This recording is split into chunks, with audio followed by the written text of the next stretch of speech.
breakfast, Jesus said to Simon Peter, "Simon, son of Jonah, do you love me more than these?" He said to him, "Yes, Lord, you know that I love you." He said to him, "Feed my lambs." He said to him again a second time, "Simon, son of Jonah, do you love me?" He said to him, "Yes, Lord, you know that I love you." He said to him, "Tend my sheep." He said to him the third time, "Simon, son of Jonah, do you love me?" Peter was grieved because he said to him the third time, "Do you love me?" And he said to him, "Lord, you know all things. You know that I love you." Jesus said to him, "Feed my sheep." 그들이 조각 먹은 후에 예수께서 시몬 베드로에게 이르시되, 요한의 아들 시몬아, 내가 이 사람들보다 나를 더 사랑하느냐 하시니, 이르되, 주님, 그러하나이다. 내가 주님을 사랑하는 줄 주님께서 아시나이다. 이르시되, 내 어린 양을 먹이라 하시고, 또 두 번째 이르시되, 요한의 아들 시몬아, 내가 나를 사랑하느냐 하시니, 이르되, 주님, 그러하나이다. 내가 주님을 사랑하는 줄 주님께서 아시나이다. 이르시되, 내 양을 치라 하시고, 세 번째 이르시되, 요한의 아들 시몬아, 내가 나를 사랑하느냐 하시니, 주께서 세 번째 내가 나를 사랑하느냐 하심으로 베드로가 근심하여 이르되, 주님, 모든 것을 아시오매 내가 주님을 사랑하는 줄을 주님께서 아시나이다. 예수께서 이르시되, 내 양을 먹이라. 아멘. 갈릴리 바다에서 벌어졌던 한 사건을 소개합니다. 제자들이 배에 타고 있었는데 강풍이 불어와 물살이 거칠어졌어요. 근데 보니까 어떤 사람이 거친 물살 위를 걸어오고 있었습니다. 주님이셨습니다. 예수님께서 풍랑이 있는 물 위로 태연히 걸어오시고 있는 거예요. 그 놀라운 광경을 본 베드로는 너무 부러웠습니다. 자기도 주님처럼 물 위를 걸어보고 싶었습니다. 마태복음 14장 28절 말씀, 베드로가 대답하여 이르되, 주여, 만일 주님이시거든 나를 명하사 물 위로 오라 하소서. 이렇게 기도를 했어요. 예수님은 그 부탁을 들어주셨습니다. 베드로는 소원대로 물 위를 걸을 수 있었습니다. 정말 신났을 거예요. 보통 사람 중에 물 위를 걸어봤던 유일한 사람 베드로입니다. 하지만 이 사람은 곧 대망신을 당하고 맙니다. 두려움 때문에 믿음이 약해진 순간 그만 물에 빠져버린 거예요. 사람 살리라고 소리치는 신세가 되어버렸던 거죠. 마태복음 14장 30절 이하의 말씀, 바람을 보고 무서워 빠져가는지라 소리질러 이르되, 주여, 나를 구원하소서 하니, 예수께서 즉시 손을 내밀어 그를 붙잡으시며 이르시되, 믿음이 작은 자여, 왜 의심하였느냐. 바다에서 실수했던 베드로, 산에서도 실수했습니다. 하루는 주님과 함께 높은 산에 올라가는데 거기서 신기한 일이 벌어진 거예요. 예수님의 모습이 영광스럽게 변했던 거예요. 얼굴이 해같이 빛나고 옷이 막 빛과 같이 휘어진 겁니다. 뿐입니까? 모세와 엘리야가 나타났습니다. 모세와 엘리야는 유대인들에게 최고로 존경받는 조상들이에요. 그들이 나타나, 모세와 엘리야가 나타나 예수님과 함께 대화를 나누는 거예요. 그걸 본 베드로 완전히 흥분해가지고 주책 없이 나섭니다. 마태복음 17장 4절 말씀, 베드로가 예수께 여쭈어 이르되, 주여, 우리가 여기 있는 것이 좋사오니 만일 주께서 원하시면 내가 여기서 집 세 채를 짓겠습니다. 초막 셋을 짓되 하나는 주님을 위하여, 하나는 모세를 위하여, 하나는 엘리야를 위하여 하겠습니다 그랬어요.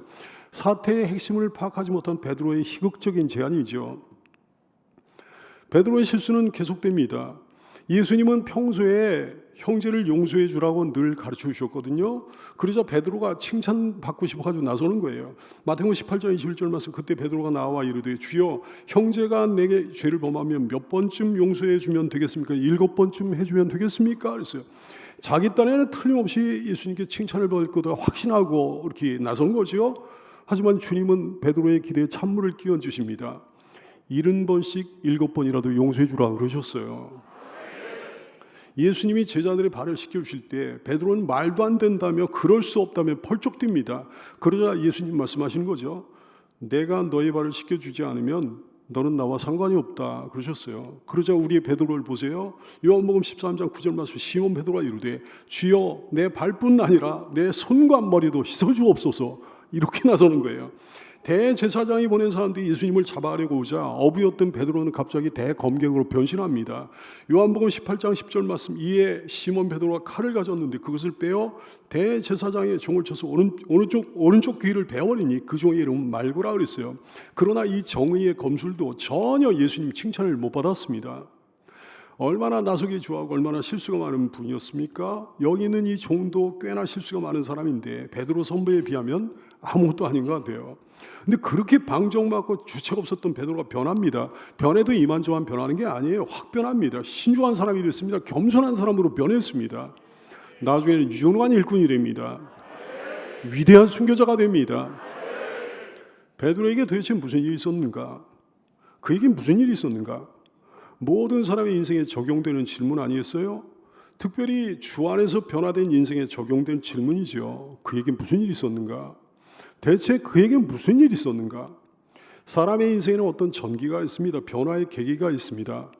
사람은 살면서 어떤 모습으로든 변하게 되는 거거든요. 청소년 시절에만 변하는 거 아닙니다. 어떤 사람은 군대 한번 갔다 오면 사람이 완전히 달라진 경우도 있어요. 주변 사람들은 어리둥절해가지고 의문을 가지는 거지. 도대체 그에게 무슨 일이 있었는가? 어른이 되고 나서도 변합니다. 세월이 지나서 완전히 바뀌는 사람도 있습니다. 그때 그를 알았던 다른 사람들이 그 사람의 변화를 지켜보면서 이런 의문을 가지게 되는 거죠. 그에게 무슨 일이 있었는가? 더구나 영적인 변화라면 너무나 천지개벽의 변화라서 이런 의문을 안 가질 수가 없는 거예요. 그에게 무슨 일이 있었는가? 도대체 무슨 일이 있었는가? 내 동창들이 지금의 나를 보면 이런 생각을 안 할 수가 없을 거예요. 도대체 그에게 무슨 일이 있었는가? 도대체 백성기 인생에 무슨 일이 있었기에 그가 오늘날 목사가 되었나? 여러분 중에도 이런 소리 들을 사람들이 한둘이 아닐 거예요. 도대체 그에게 무슨 일이 있었는가? 도대체 그에게 무슨 일이 있었기에 그가 이렇게 달라졌는가? 도대체 베드로에게 무슨 일이 있었나? 베드로가 왜 이렇게 달라졌나? 베드로는 부활하신 예수님을 이미 2번 만났습니다.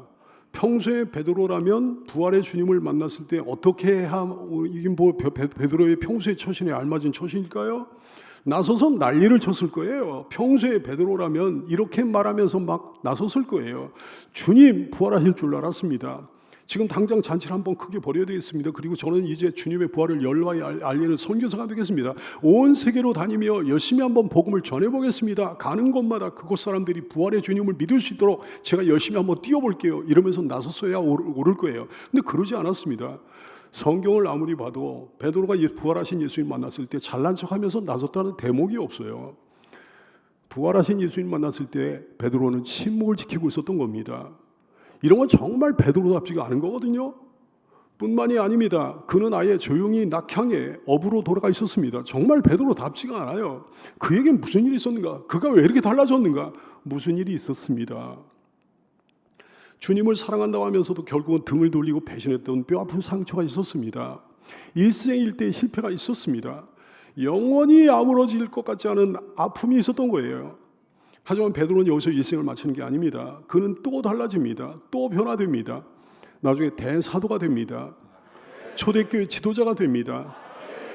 교회의 전승에 의하면 십자가에 거꾸로 매달려 순교했는데 이건 그가 스스로 자원한 형벌이었다고 그래요. 이것도 베드로답지가 않잖아요. 정말 베드로답지가 않습니다. 혈기만 왕성했을 뿐 연약하기 짝이 없던 이전의 베드로 같지가 않다 얘기해요. 도대체 그에게 무슨 일이 있었던 건가? 그가 왜 이렇게 달라졌던 건가? 그래요. 지난주에 여러분 다 배웠습니다만은 먼저는 베드로의 자기 성찰이 있었습니다. 자기 성찰에서 비롯된 낮아짐이 있었습니다. 아가파스메 네가 아가페 사랑으로 나를 사랑하느냐? 예수님이 물어보셨을 때 필로세 제가 필로스 사랑으로 주님을 사랑합니다. 이런 낮아진 대답이 있었던 거예요. 이런 겸손이 있었던 거예요.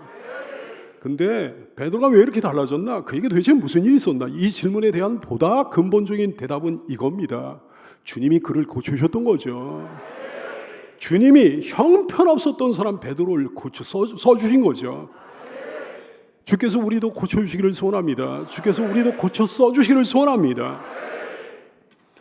오늘 질문은 베드로를 회복시켜 주시기 위한 질문이에요. 주님은 침묵을 지키고 있던 베드로에게 이렇게 물어보십니다. 요한의 아들 시몬아, 네가 이 사람들보다 나를 더 사랑하느냐? 무슨 질문일까요? 왜 이렇게 물어보신 걸까요? 왜 이렇게 묘한 질문을 하시는 걸까요? 베드로가 평소에 그렇게 호언장담했기 때문입니다. 베드로가 다른 제자들보다 자기가 주님을 더 사랑한다 장담했기 때문입니다. 이렇게 장담해 왔다가 실패했기 때문입니다. 그건 베드로의 실패였어요. 분명합니다. 베드로의 넘어짐이었어요. 좌절이었어요. 주님은 바로 그 문제를 건드리신 거라고요. 베드로를 너무 사랑하시는 주님, 베드로에게 소망을 갖고 계신 주님, 베드로를 크게 들어쓰기를 원하시는 우리 주님이 우선 베드로를 회복시켜 주기를 원하셨던 거예요. 베드로의 실패를 성공으로 바꿔주시고 그 넘어짐에서 일으켜 세워주시고 그 좌절을 극복시켜 주기를 소원하셨던 거죠. 그래서 일부러 이런 식으로 물어보신 거예요. 내가 평소에 그렇게 장담하다가 실패했는데 너 그게 사실이었니? 너 나를 사랑하니? 여러분, 바로 그 문제에 대한 극복이 있어야 됩니다. 우리 주님 우리를 회복시켜 주기를 원하시는데 회복이라는 건 뭐냐면 바로 그 문제에 대한 회복이에요. 실패한 바로 그 문제에 대한 회복이라고요. 당연하지 않습니까? 실패도 하지 않은 문제에 대한 회복이 세상에 어디 있어요? 회복이 필요 없잖아요. 실패하지도 않았는데 회복이 무슨 필요가 있냐 이게. 넘어지지도 않았는데 일으켜 세워줌이 무슨 필요가 있습니까? 좌절되지도 않았는데 무슨 극복이 필요하겠습니까? 회복이란 실패와 넘어짐과 좌절이란 것들을 전제로 하는 얘기죠. 사랑하는 여러분, 주께서 여러분을 회복시켜 주기를 원하십니다. 아니, 여러분이 반드시 회복되기를 소원하십니다. 그러므로 내가 원하든지 원하지 않든지 나는 회복돼야 되는 거예요. 왜냐하면 그것이 주님의 뜻이기 때문입니다. 그것을 주님이 원하시기 때문입니다. 그래서 바로 그 문제를 우리 주님 건드려 주신 거예요. 다른 문제가 아니에요. 바로 그 문제예요. 주님은 바로 그 문제를 두루뭉술하게 넘어가시는 법이 없어요. 주님은 정확히 그 문제를 찝어내십니다. 그 문제를 정확히 찝어내시면 우리는 아파지는 거예요. 근데 아프더라도 할 수 없는 거지. 괴롭더라도 할 수 없는 거지. 그냥 방치하면 더 아파지고 더 괴로워지기 때문입니다. 나중에는 손을 쓸 수 없을 정도로 악화될 수 있기 때문입니다. 수술은 반드시 아픈 부위를 해야 되는 거예요. 치료는 반드시 곪은 부위를 해야 되는 거예요. 병든 부위를 해야 되는 거예요. 약은 상처에다 말라야 되는 거예요. 쓰라릴지언정 아플지언정. 그러자면 당연히 아픔이 따르고 괴로움이 따르는 거지. 하지만 그 결과는 해피엔딩입니다. 아파서 그냥 놔두고, 곪고 병든 부위라서 그냥 놔두고, 상처난 곳이라서 그냥 놔두고, 뭐 약 바르면 쓰라릴 것이기에 그냥 놔주면 나중에는 감당할 수 없을 정도로 악화되는 거 뻔한 거죠. 주님의 이 질문을 들은 베드로 마음이 어땠겠습니까? 이런 말로 표현할 수 없이 부끄러웠을 거예요. 송곳으로 후벼 파는 것 같았을 거거든요. 쥐구멍이라도 있으면 들어가고 싶었을 거예요. 주님도 참 그냥 모른 척 해주시지. 왜 하필이면 그 얘기를 꺼내시나? 이런 마음이 들지 않았겠습니까? 하지만 그것이 주님의 마음이요. 그것이 주님의 사랑이었던 거예요. 그것이 사람과 문제를 다루시는 주님의 방법이었던 거죠. 사랑하는 성도들이요, 여러분의 문제를 건드리기 원하시는 주님의 마음, 주님의 사랑, 주님의 방법을 깨닫는 여러분 되기 바랍니다. 실패했던 바로 그 문제, 오랫동안 방치해왔던 바로 그 문제, 어쩌면 골마 터지기 일보 직전이었던 바로 그 문제에 대해서 말씀해 오시는 주님의 음성을 듣게 되기 바라요. 여러분을 사랑하시는 주님 때문에, 여러분을 회복시켜 주시는 주님 때문에 그 문제는 결코 여러분을 이길 수 없음을 깨닫기 바랍니다. 주님이 여러분을 회복시켜 주려고 하시기 까닭에 그 문제는 반드시 회복될 줄로 깨닫기 바랍니다. 그리하여 실패자가 성공자 되고 무기력했던 자리에서 일어나 큰 일꾼으로 변화되는 역사가 일어날 수 있기를 축복합니다. 베드로는 이제 시인하며 대답합니다. 주님, 그렇습니다. 제가 필로스 사랑으로, 아가페 사랑은 아니지만 필로스 사랑으로 주님을 사랑하는 줄 주께서 아십니다. 그랬어요. 베드로는 정말 주님을 사랑해요. 변함없이 주님을 사랑해요. 실수와 실패에도 불구하고 사랑이 날아가는 건 아니에요. 실수와 실패에도 불구하고 넘어짐에도 불구하고 일시적인 좌절에도 불구하고 여전히 주님을 사랑하고 있는 거예요. 사랑하는 여러분, 이것이 여러분의 이야기인 줄 알아요. 여러분도 주님을 늘 사랑하기 바랍니다. 언제나 항상 변함없이 사랑하기 바랍니다. 설사 실수하고 실패했어도 여전히 주님을 사랑한다는 고백은 잊지 말기 바라요. 설사 넘어졌어도 넘어진 상태에서 그 고백만은 하시기 바랍니다. 좌절하고 쓰러졌어도 쓰러진 상태에서 그 고백만은 하시기 바랍니다. 아무리 비참한 상태에서도 그 고백만은 결코 중단하지 않는 여러분이 될 수 있기를 축복합니다. 주를 향한 사랑 고백은 당연히 주 앞에서 하는 거죠. 사람 앞에서 하는 게 아니죠. 주 앞에서 하는 거죠. 베드로는 주 앞에서 이렇게 말씀드렸어요. 주님 아시잖아요. 주님 제 마음 아시잖아요. 여러분도 이렇게 말씀드릴 수 있죠? 이 종은 자주 그런 식으로 말씀드리고 그래요. 주님 아시지요? 제 마음 아시지요? 제가 연약해도 부족해도 형편없어도 제가 죄가 많아도 제가 주님 사랑하는 거 아시죠? 이것이 여러분 모두의 고백인 줄로 알아요. 베드로가 주님을 사랑한다고 고백하자 주님은 2번을 더 물어보셔요. 도합 3번을 물어보셨던 거예요. 물론 베드로도 3번을 신하며 대답했습니다. 왜 3번이에요? 1번이 아니고 2번이 아니고 4번도 아니고 5번도 아니고 왜 3번입니까? 베드로가 주님을 딱 3번 부인했기 때문입니다. 베드로를 실패로부터 성공으로 회복시켜 주기를 원하신 주님의 간절한 마음이 느껴지잖아요. 질문의 내용도 그렇고 질문의 방법도 그렇고 질문의 횟수도 그렇고 주님은 참담한 실패로부터 베드로를 회복시켜 주기를 소원하셨던 거예요. 도저히 회복될 수 없을 것 같던 그 참담한 실패로부터 베드로를 회복시켜 주기를 소원하셨던 거예요. 그래서 주님은 일부러 딱 3번 물어보셨던 겁니다. 사랑하는 여러분, 너무나 중요해서 강조하지 않을 수가 없어요. 자기가 걸려 넘어졌던 그 문제가 해결돼야 됩니다. 그 응어리가 풀려야 됩니다. 그래야 실패한 사람이 그 실패를 훌훌 털어버리고 일어날 수 있는 거예요. 운동 경기를 보면 때로 이 원리를 알아서 적용하는 경우가 상당히 있습니다. 배구 경기 예를 들어보면 스파이크 미스를 범한 공격수에게 다시금 볼을 올려줍니다. 실패를 만회시켜 줌으로 사기를 북돋아 주기 위함이죠. 실패를 만회시켜 줌으로 자신감을 진작시키기 위함이죠. 오늘 주께서 바로 그런 일을 하고 계시는 거라 얘기해요. 놀라운 위로, 놀라운 치료, 놀라운 고쳐주심입니다. 베드로에게 무기력증을 안겨줬던 바로 그 실패, 베드로를 물귀신처럼 사로잡고 있던 바로 그 실패, 베드로의 목구멍에 가시처럼 늘 걸려있던 바로 그 실패, 주님은 바로 그 실패를 만회시켜 주셨던 거예요. 그 실패를 만회시켜 주셨던 거예요. 가시를 빼주셨습니다. 무거운 짐을 벗게 해주셨습니다. 무엇으로요? 어떻게요? 여러 가지 소도구를 주께서 준비해 놓으셨습니다. 갈릴리 해변에 예수님께서 제자들을 위해 숯불을 준비해 놓으셨잖아요. 왜? 베드로가 숯불 옆에서 실패했거든요. 요한복음 18장 25절 말씀, 시몬 베드로가 서서 불을 쬐더니 사람들이 묻되 너도 그 제자 중 하나가 아니냐? 베드로가 부인하여 이르되 나는 아니라. 숯불 옆에서 실패했어요. 그래서 숯불 옆에서 회복시켜 주시는 거예요. 밤새 안 잡히던 고기를 풍성하게 잡게 해주셨습니다. 왜? 실패를 회복시켜 주시느라고, 실패를 성공으로 바꿔주시느라고. 이제 베드로를 비롯한 제자들을 사람을 많이 낚는 어부로 살게 될 것을 예표하시는 거지. 베드로를 비롯한 제자들에게 영적 수확물이 앞으로 풍성해질 것을 예표하시는 거죠.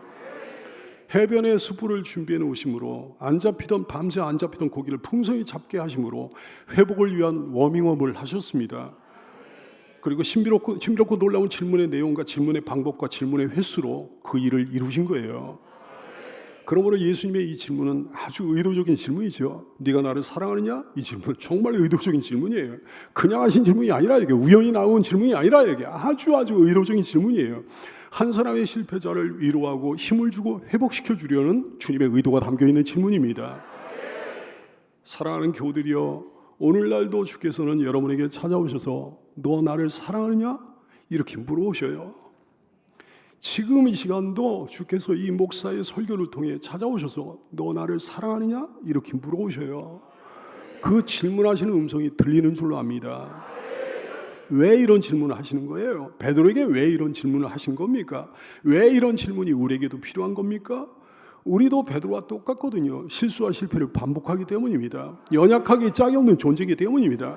여전히 주님을 향한 신앙이 있어요. 여전히 주님을 향한 사랑을 갖고 있어요. 그런데도 실수해, 그런데도 실패해, 그런데도 갈릴리 바다에 어부로 돌아가 있기 때문입니다. 그렇습니다. 여러분이 베드로와 성정이 똑같은 사람이듯이 주님도 그때와 똑같은 우리 주님이셔요. 사랑의 주님이시라고요. 주님은 베드로를 대하시던 그대로 여러분을 대하십니다. 주님을 사랑하고 그 신앙을 갖고 있는데 반복되는 실수와 실패 때문에 침체에 빠진 여러분을 일으켜 세워주기를 원하신다고요. 사람들은 다른 사람이 실패하면 그걸 보며 별별 이유를 다 갖다 붙입니다. 별별 판단을 다 합니다. 이렇게도 판단하고 저렇게도 판단하죠. 별별 말을 다 끌어붙여요. 이런 말도 하고 저런 말도 하고 별별 비난을 다 하는 거예요. 그러나 주님은 실패한 당신의 아드님, 당신의 따님에게 조용히 오셔서 오직 한 가지를 가만히 물어보실 거예요. 너 나를 여전히 사랑해?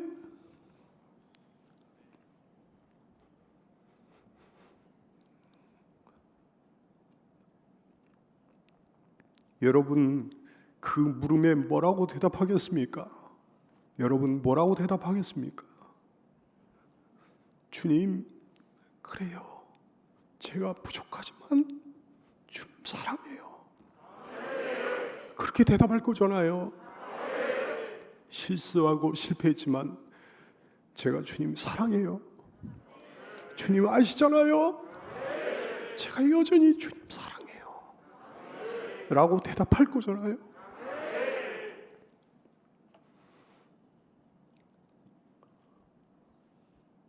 제가 주님을 사랑합니다. 이 한마디의 대답에 우리의 마음이 녹아져 있는 거죠. 이 한마디 대답에 천마디 만마디 애절하고 비통한 마음이 다 담겨 있는 거죠. 죄송해요 주님. 제가 주님 사랑하는데도 죄를 지었어요. 제가 너무나 연약해서 주님 배반했어요. 제가 주님을 사랑하는데도 실패를 했기 때문에 저는 너무 괴로웠어요. 아무 자격도 없구나 생각했어요. 나 같은 게 뭘 할 수 있겠나 이렇게 상심했어요. 그러나 사랑하는 성도들이여, 주께서 우리 마음을 너무 잘 아시기에 우리는 그 모든 말을 다 할 필요조차 없습니다. 그저 진실하고 간절하게 한마디만 하면 되는 거예요. 주님, 제가 주님 사랑하는 줄 주님이 아십니다. 이게 어떤 대답이라고요? 주님, 제가 여전히 주님 사랑해요. 비록 주님의 사랑에는 피할 수도 없지만 제가 주님을 사랑해요. 제가 사랑해요.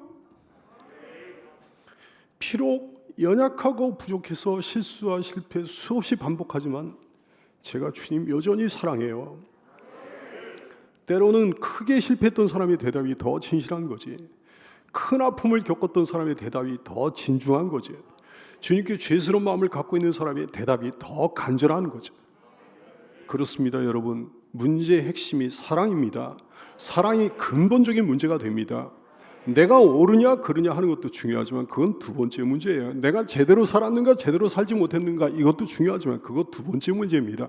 내가 영적으로 성공했느냐 실패했느냐 이것도 중요하지만 그 두 번째 문제, 보다 중요한 근본적인 문제는 내가 주님을 사랑하느냐 사랑하지 않느냐 이거라고요. 주님을 사랑하기만 하면 다른 모든 것들이 다 회복되지만 주님을 사랑하는 사랑이 식어져서는 다른 것들이 다 무너지기 때문입니다. 내가 옳아도 무너져요. 내가 지금까지 제대로 살아왔어도 무너져요. 내가 성공했어도 무너진다고요. 그러므로 주님의 사랑하는 자녀 여러분이여, 네가 나를 사랑하느냐 하시는 주님의 질문에 베드로처럼 대답하기 바랍니다. 내가 비록 연약해도, 내가 비록 죄를 범했어도, 내가 비록 실패했어도, 그러나 여전히 내가 주님을 사랑하기에 사랑할 자격조차 없다고 생각되지만 그래도 사랑하는 건 사실이기에, 회복될 자격조차 없는 것 같지만 그래도 여전히 사랑하는 건 사실이기에 주님 사랑해요. 제가 주님 사랑해요. 조용히 고백하는 성도가 되기 바라요. 그 한 가지 진실한 대답으로도 여러분 고쳐집니다. 여러분 새로워집니다. 주님의 자녀된 신분과 자격과 권리를 한꺼번에 회복할 수 있습니다. 왜냐하면 그것이 주님의 뜻이요 주님의 마음이기 때문입니다. 그것이 여러분을 찾아오셔서 질문을 던지신 주님의 의도이기 때문입니다. 사람처럼 책망하지 않으시고, 사람처럼 이유를 꼬치꼬치 캐묻지 않으시고, 사람처럼 그 대가를 지불하기를 요구하지 않으시고, 그저 사랑으로 감싸주고 사랑으로 용납해주고 사랑으로 회복시켜주기를 소원하시는 사랑의 주님 앞에 이제 여러분의 마음과 인생이 녹아지게 될 줄로 믿어요. 세상살이 이리저리 치느라고 어느샌가 자기도 모르게 굳어지고 강팍해진 마음이 부서지고 으깨져 가루처럼 될 줄로 믿습니다. 그러고 나면 이제 주님의 한 가지 요구에 우리가 귀를 기울일 수 있게 되는 거죠. 아주 중요한 말씀이 이어집니다. 주님은 오늘 주님 당신을 사랑하노라고 고백한 베드로의 고백을 들으시며 이렇게 말씀하시는 거예요. 그렇다면 내 양을 먹이라. 네가 나를 사랑한다면 이제 내 양을 먹이라 하셨어요. 목회자에게 하신 말씀인데 비단 목회자에게만 하신 말씀이 아닙니다. 주님을 사랑한다 고백하는 모든 그리스도인들에게 하시는 말씀이에요. 내 양을 먹여라. 무슨 말씀이에요? 나를 위해 일하라는 말씀이지. 주님을 위해 주님 대신 일을 하라는 말씀입니다. 참으로 네가 나를 사랑한다면 그 모든 실패를 딛고 일어서서 나를 위해 일하라는 말씀이에요. 우리 예수님 수리 전문가십니다. 중고 재생 전문가십니다. 완벽한 사람을 쓰시지 않습니다. 완벽하지 않은 사람은 고쳐 쓰십니다. 완벽한 사람을 위해서 오신 것도 아닙니다. 의인을 위해 오신 게 아닙니다. 건강한 자를 위해 오신 게 아닙니다. 병자를 위해 오셨습니다. 죄인을 위해 오셨습니다. 수리가 필요한 자들을 위해 오셨습니다. 수리가 필요한 자들을 고쳐 쓰시는 거예요. 그러므로 우리 중에 누구라도 쓰임받지 못할 사람이 없는 거예요. 주님은 내 양을 먹이라 그러셨습니다. 내 양이라고 그러셨어. 주님의 양이라고 그러셨어요. 근데 주님의 양을 왜 베드로가 먹입니까? 베드로의 양이 아니잖아요. 주님의 양이잖아요. 근데 왜 베드로가 먹여요? 주님의 양이면 주님 당신 직접 먹이셔야 되는 거 아닙니까? 아닙니다. 주님의 양이지만 베드로가 먹여야 되는 거예요. 주님의 양이지만 여기 있는 목사가 먹여야 되는 거예요. 주님의 양이지만 우리 모두가 먹여야 되는 거예요. 주님은 이제 세상에 없기 때문입니다. 이제 승천을 하실 것이기 때문입니다. 그렇습니다. 주님이 승천하셨을 때부터 주님 재림하시는 그날까지 주님의 일을 누가 하는가? 주님을 사랑하는 사람들이 하는 거예요. 불신자가 아닙니다. 교인이라도 교회를 다녀도 주님을 사랑하지 않는 사람은 아니에요. 주님을 사랑하는 진짜 교인들, 주님을 사랑하는 리얼 크리스천들, 주님을 사랑하는 진짜 일꾼들이 주님의 일을 하는 거예요. 바로 여러분 아니겠습니까? 주님을 사랑한다 고백한 여러분에게 주께서 이렇게 위임하시고 승천하신 거예요. 내 양을 먹이라. 네가 나를 사랑한다면 내가 다시 올 때까지 나 대신에 네가 내 일을 하려무나. 그렇습니다. 여러분 잘 들으세요. 주님의 은혜로 회복된 표시, 고침받은 표시, 주님을 사랑하는 사랑의 표시는 반드시 주님의 일을 감당하는 것으로 드러나야 되는 거예요. 주님을 진실로 사랑하는 사람은 반드시 주님의 일을 해야 되는 거예요. 맡기신 재능대로 분량대로 그분이 위임하신 일들을 감당해야 되는 겁니다. 보세요. 네가 나를 사랑하느냐? 사랑한다고 대답하자. 그렇다면 내 일을 하라고 그러셨어요. 네가 나를 사랑하느냐? 사랑한다고 대답하자. 그렇다면 내 일을 하라고 그러셨어요. 네가 나를 사랑하느냐? 사랑한다고 대답하자. 그렇다면 내 일을 하라고 하셨어요. 계속해서 내 일을 하라고 그러셨습니다. 아주 중요합니다. 주님은 주님 당신을 사랑하는 사람에게 주님 당신의 일을 맡기시는 거예요. 아무나에게 맡기시는 게 아닙니다. 주님 당신을 사랑하는 사람에게 당신의 일을 맡기시는 거예요. 아무나 주의 일을 해서는 안 됩니다. 해봐야 소용도 없습니다. 아무나 주의 일을 하게 되면 거기에 부작용이 일어나고 분란이 일어나는 거예요. 교회에 유익이 안 됩니다. 주님께 유익이 안 됩니다. 하나님 나라에 유익이 안 됩니다. 복음에 유익이 안 됩니다. 형제 자매들에게 유익이 안 되고 자기 자신에게도 유익이 안 되는 거지. 주님을 사랑하지 않는 사람은 아직 아무 일도 하면 안 되는 거예요. 주님을 사랑하는 마음이 생길 때까지 가만히 있어야 되는 거예요. 주님은 베드로에게 사랑을 확인하시고 나서야 일을 맡기셨다. 주님의 일을 하는 사람은 반드시 주님을 사랑하는 사람이어야 된다는 사실을 깨닫는 여러분 되기 바랍니다. 주님의 일을 하는 사람은 반드시 주님을 향한 사랑을 고백한 사람이어야 된다는 사실을 깨닫는 여러분 되기를 바랍니다. 아무나 하는 일이라면 값어치가 없는 일일 거예요. 아무나 하는 일이라면 우습게 여겨도 될 것입니다. 하지만 그렇지가 않은 거죠.